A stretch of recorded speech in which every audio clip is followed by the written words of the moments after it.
Halo, selamat malam. Perkenalkan, nama saya James Terenane dengan NIM 2323812039 dari kelas D. Baik, di sini saya akan mempresentasikan proposal mini saya dengan judul penelitian kajian mendalam terhadap konflik antara masyarakat hutan adat Pubabu dan pemerintah Provinsi Nusa Tenggara Timur.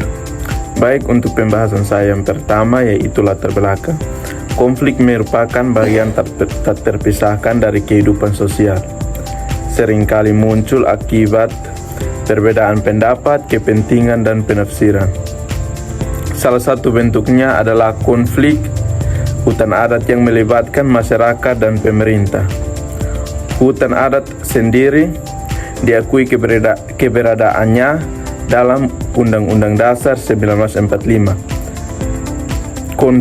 Konflik hutan adat Pubabu menjadi contoh nyata di mana masyarakat adat Besipae berselisih dengan Dinas Kehutanan Provinsi Nusa Tenggara Timur akibat pembebatan hutan adat seluas 1050 hektar tanpa 1050 hektar tanpa persetujuan masyarakat. Tindakan Dinas Kehutanan yang didasarkan pada SK Kementerian tahun 1995 menyebabkan lahan menjadi gundul dan memicu ketidakpuasan masyarakat adat. Konflik ini juga disebabkan oleh kurangnya pengakuan terhadap hak-hak masyarakat hukum adat, sehingga mereka kesulitan mempertahankan eksistensi tanah dan hutan adat mereka. Oleh karena itu, penelitian lanjut diperlukan untuk mengkaji konflik antara masyarakat hutan adat Pubabu dan Provinsi Nusa Tenggara Timur secara mendalam. Baik, untuk yang kedua adalah tinjauan pustaka. Konflik agraria antara masyarakat adat dan pemerintah yang seringkali berakar pada perbedaan pandangan tentang kepemilikan dan pengolahan lahan. Seperti yang terjadi konflik antara masyarakat hutan adat Pubabu dan pemerintah Provinsi Nusa Tenggara Timur. Pengakuan hak-hak adat masyarakat menjadi krusial dalam resolusi konflik. Meskipun menghadapi tantangan seperti kurangnya komunikasi yang baik dan kepentingan ekonomi yang kuat, mediasi memegang peranan penting dalam menjembatani perbedaan kepentingan.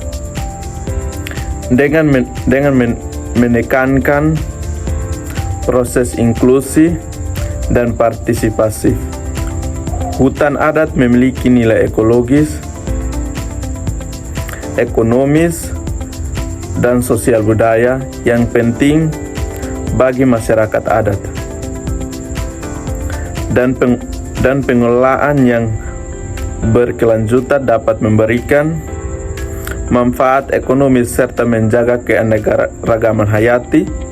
Oleh karena itu, kajian mendalam terhadap konflik antara masyarakat hutan adat Pubabu dan Provinsi Nusa Tenggara Timur memerlukan pendekatan komprehensif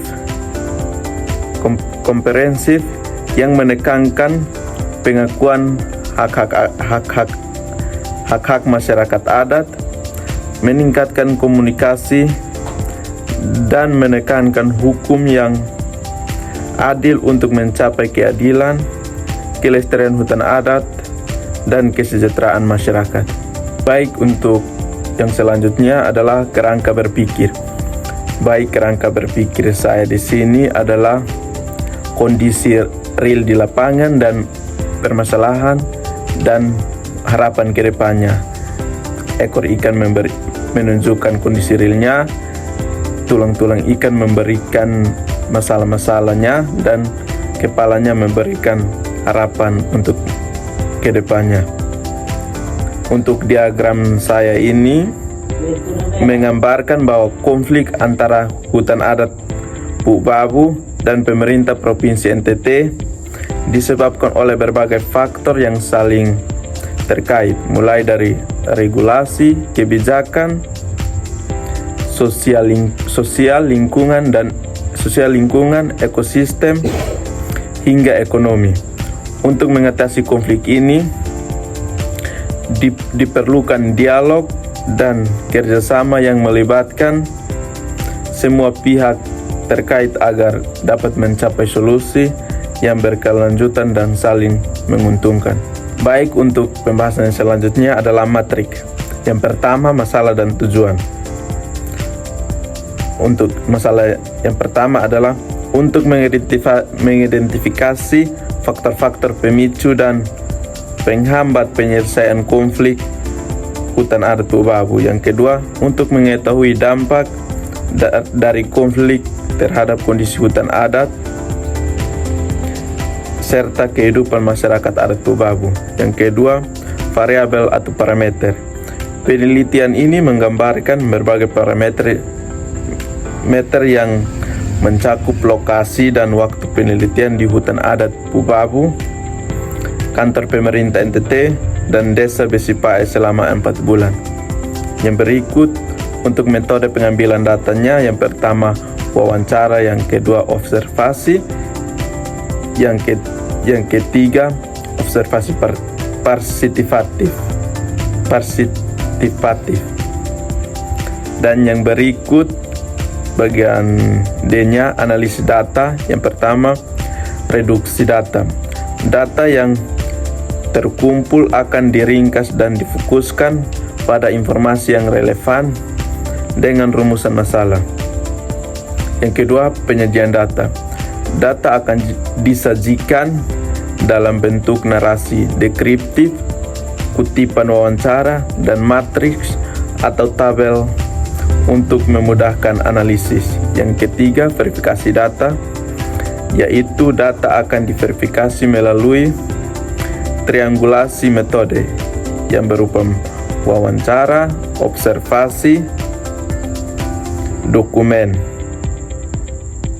dan triangulasi metode wawancara, observasi, FGD untuk memastikan validatis dan rehabilitasnya. Yang berikut D, referensi. Untuk referensinya sudah saya tampilkan di PPT-nya. Baik, yang berikutnya adalah penjelasan tentang matriks yang sudah saya buat.